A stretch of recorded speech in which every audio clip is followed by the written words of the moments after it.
A 30 años de la invasión a Panamá. Hace 30 años y en víspera de Navidad, por orden del presidente de Estados Unidos, George Bush, el 20 de diciembre de 1989, las Fuerzas Armadas estadounidenses invadieron Panamá, causando la muerte de miles de panameños, en su mayoría civiles, incluyendo muchos niños. Solo en El Chorrillo, barrio popular de la ciudad de Panamá, los aviones dejaron caer 400 bombas en un área de 1 kilómetro cuadrado. Sin justificación alguna, Estados Unidos arremetió contra una población indefensa e inocente. Los mandos militares estadounidenses admitieron después que preparaban a sus pilotos y equipos para las guerras del futuro, específicamente Irak. Para justificar la masacre, Estados Unidos dijo que quería derrotar a un dictador, Manuel Noriega, y poner fin al tráfico ilícito de drogas. Además, aseguraron que querían instalar una democracia. Todos sus argumentos eran falsos, sin fundamento alguno. Pero Panamá, enclave geoestratégico, siempre estuvo dentro de los planos de colonización estadounidense. Fue parte de la Gran Colombia que formó Simón Bolívar, integrando a los que después serían Colombia, Ecuador y Venezuela. En 1903, el presidente estadounidense Theodore Roosevelt decide adueñarse de Panamá, separándolo de Colombia, para construir allí el canal interoceánico, respaldando grupos independentistas financiados por Estados Unidos. I took Panamá, dijo, para no dejar ninguna duda. El 7 de septiembre de 1977, el presidente panameño Omar Torrijos y su par estadounidense, Jimmy Carter, firmaron el tratado que ponía fin a la presencia colonial en el Canal de Panamá, devuelto al país latinoamericano. Pero los halcones de Washington y las grandes empresas transnacionales tenían otros planes. El estratega de la invasión de 1989, el general Colin Powell, diría que el plan tuvo gran éxito. Consistía en demoler con toda la fuerza a su disposición a cualquier defensa panameña, con la excusa de derrocar a Manuel Noriega, acusado de narcotraficante y dictador por Washington. Powell estaba bien informado que Panamá no contaba con defensas militares para hacerle frente a Estados Unidos. Los políticos panameños de los partidos tradicionales, cómplices de los crímenes de lesa humanidad, celebraron la invasión mientras tomaban posesión de sus cargos escoltados por tropas estadounidenses.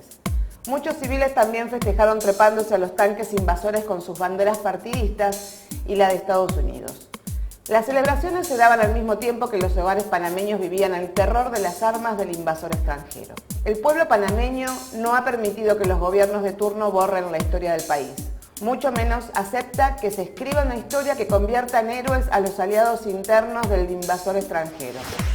En la Casa Blanca, Bush y sus asesores esperaban que la muestra de fuerza desmedida, llamémoslo prepotencia y machismo, le daría un empujón a las encuestas de popularidad en su país. El mundo entero condenó la invasión, incluyendo las Naciones Unidas y la Organización de Estados Americanos de entonces. El mismo Bush fue castigado en las elecciones presidenciales que siguieron la invasión. Varios generales norteamericanos que participaron en la invasión confesaron después que no entendieron las razones dadas por la Plana Mayor para invadir a Panamá. La invasión norteamericana fue seguida por una ocupación que duró 3 años, tras la cual Estados Unidos dejó firmados varios acuerdos anulables, ya que ningún Estado bajo ocupación militar puede suscribir tratados. Ninguno de los 7 presidentes panameños posteriores a la ocupación se ha atrevido a denunciar a Estados Unidos por la invasión, acto contrario al derecho internacional y a todos los acuerdos que sostienen los principios de los derechos humanos. Los gobiernos impuestos por Washington desde 1990 saquearon el Tesoro Nacional, borraron los estudios de historia y por ende la memoria del pueblo, colaboraron con la invasión, destruyeron la soberanía y empobrecieron a la población, especialmente a los menos favorecidos. Después de la invasión, Panamá se convirtió en uno de los países con niveles de inequidad más altos del mundo. Los gobernantes, bajo la supervisión de Estados Unidos, aplicaron políticas neoliberales que redistribuyeron las riquezas del país.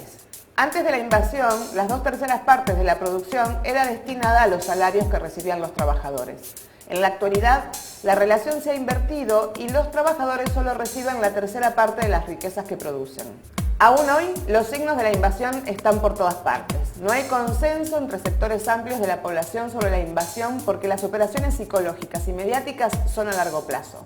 Las mismas trazaron una imagen favorable de la invasión, que satanizó al general Noriega, haciéndolo responsable de toda la tragedia.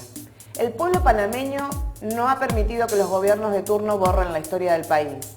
Mucho menos acepta que se escriba una historia que convierta en héroes a los aliados internos del invasor extranjero, que mancilló no solo los símbolos patrios, sino que se apoderó de los bienes de todos los panameños que fueron privatizados y saqueados.